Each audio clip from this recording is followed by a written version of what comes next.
kale program simula tukyagenda mu maaso amakya g'olunaku olwaleero twagala kukwebaza yonna gy'osinziira okubanga ate otulaba mu kaseera kano mwebale okubanga ate mulaba yonna gye musinziira okubanga mulaba tulingiddewo mu lutambula mu ddakiika zino ezisembayo ate tugenda mu maliriza shee olunaku olwaleero tutandikirewa olunaku olwaleero nzijukira eddeeti gye baawa omufumbo omupya Chosen Beki ebbaluwa ya Balamu emuyita ku nsonga z'abaana ez'okukwata ebipande kakati olowooza anaagenda actually okusinziira mu bbaluwa bamuwanga ennaku z'omwezi 23 olunaku olwaleero lwalina okuba nga addira agenda ewa Balamu mu bwa minisita akola ku nsonga ez'abaana n'abavubuka. Minisita Balamu bamuwa gundi nga twali naye mu ndongo tumuyitanga akati akatoola omuliro ajja tugumiikiriza y'amanyi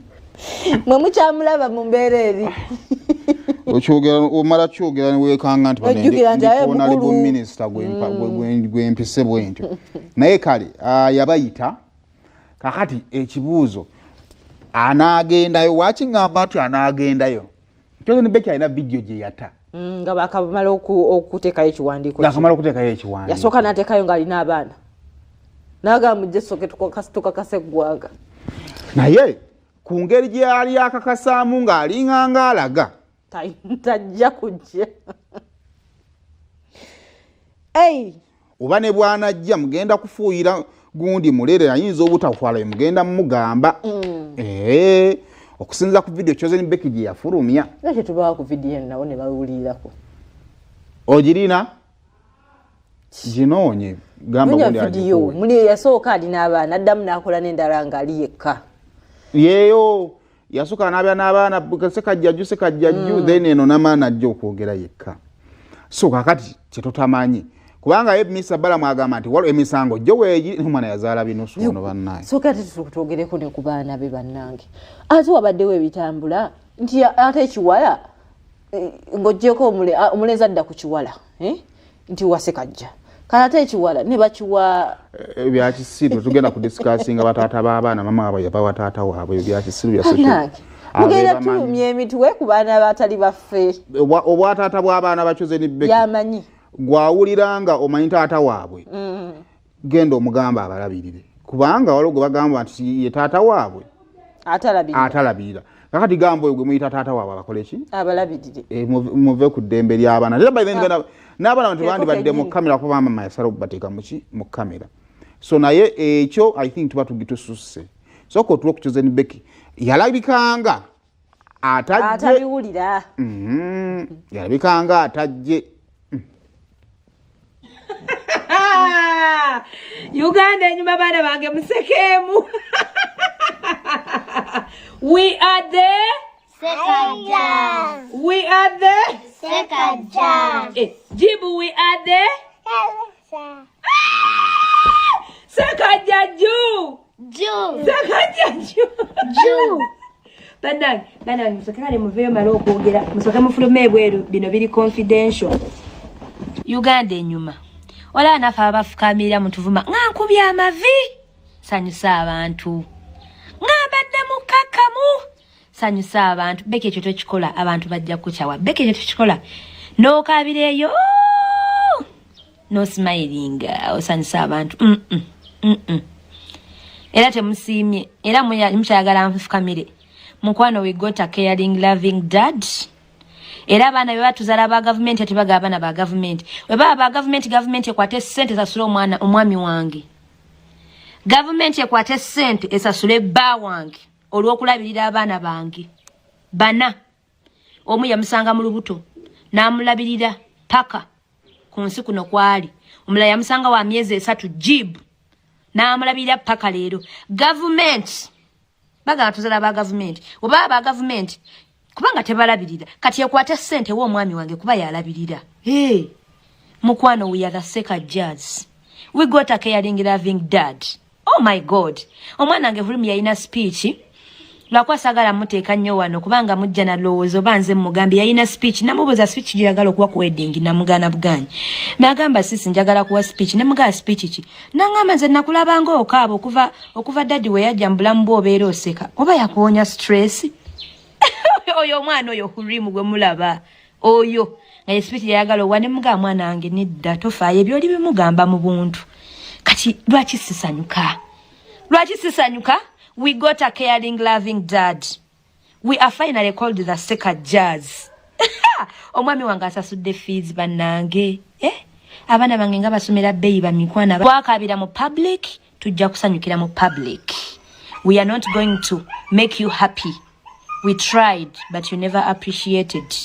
Kakati mukwano, nyongera okwajukiza nti omwami wange waba yasasula fees nga yasasula ennyumba eno gye tulimu nga yatugulira emmere buli lunaku. We are the Seka Jazz. We finally got a loving dad. Does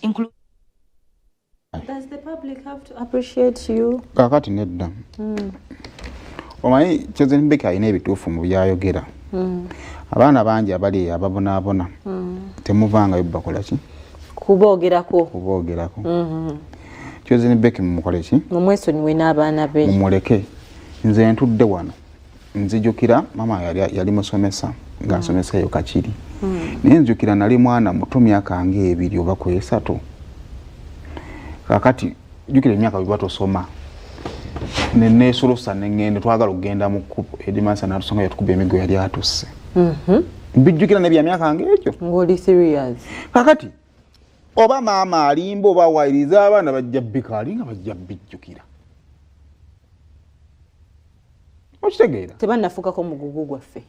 So tubireke era nabajja kubanga ko batone gamba maama wano yawayirizanga taata o maama wano yalinga mochi. Bayinza n'obutamanya cause waliwo abasajja gwe toberanga gwe taata w'abaana bange obuyambi bw'osobola okumpanga abaana tebabutegedde nako. So kiyinza kyemba feedingamu. Ekyokubiri Seka Amiri bagamba Seka gye yasasula fees. Sasula fees z'abaki? Temugenda mukaka waba abadde azisasula batazisasula. Amiri genda sasula fees z'abaki? Z'abaana.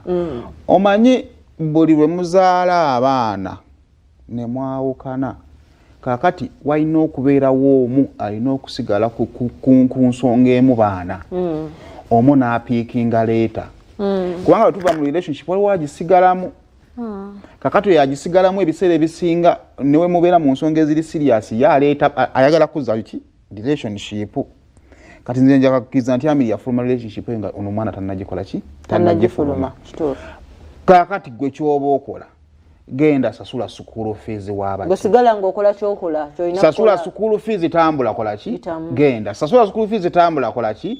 Genda. Kuba basoma bali babiri bokka. Okategedde bulungi gwe sasula school fees ensi ne weenagamba tomusasula azonga azo mukola ki? Ng'omusasula. Omusasula.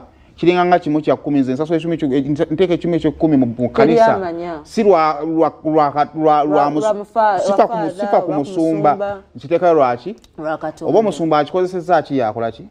Gwe sasula school fees. Ebisigadde birabe bulabe. Nze to me what I would think eyinza okubeera nga advice eri Chosen nti okukakasa.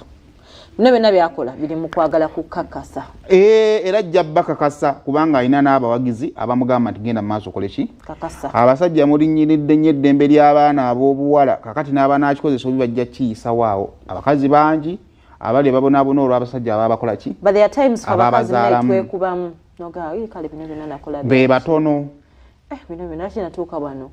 So mpulira nga Sandi agadde atuuka. Anti wulirayo mwe kyemubuusa amaaso kiri ekintu kimu. Mu lutalo lw'okulekewamu n'okumenyeka emitima batono nnyo abakyovakaminga n'ayitawo n'agenda n'abeera successful. Waliyo omuntu omu omusajja gwe yazaalamu taddanga mu kufuna ssanyu mu bulamu obw'ensi eno nga buli musajja amutuukako walaba abaana 3 ngadduka. Kakati essanyu ly'abakyala abafaanaganako bwe batyo ye success ya mukyala munnaabwe Chosen Beka ate kati banywa ku mazzi bo mwagala baffe. Chosen Beka genda mu maaso kulwa obulungi bw'abakyala abo abaadibire abalemererwa eyo olw'abaana be babazaalamu bayinza okwetugaata ne batulekera abaana baabwe 3 bongere essuubi nti kisaasukira ddala oyo ttaala tadooba. She's the light at the end of the tunnel bagamba nange osanga lulibeera lumu ndifuna omuntu anjagala n'abaana bange naye ate we mutakirowoozeeko ne muvinga on mujja bbeera awo. Have a good day. Bye-bye.